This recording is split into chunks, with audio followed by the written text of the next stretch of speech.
Citizen scientists, welcome to Operation Mosquito Grid. Your egg cup has been sitting outside for 1 week. Carefully pull the egg paper out of the cup and empty the water out of the cup. Place the egg paper with the line facing up on a clean flat surface where it can dry.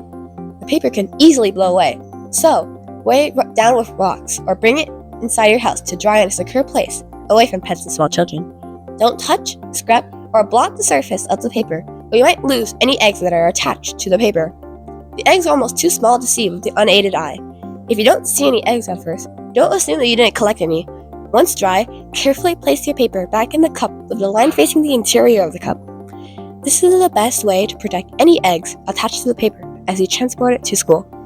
Your cup and spike, along with your dried egg paper, must be returned by the deadline. Put them all back into the large resealable bag they came in. You have now completed step 4.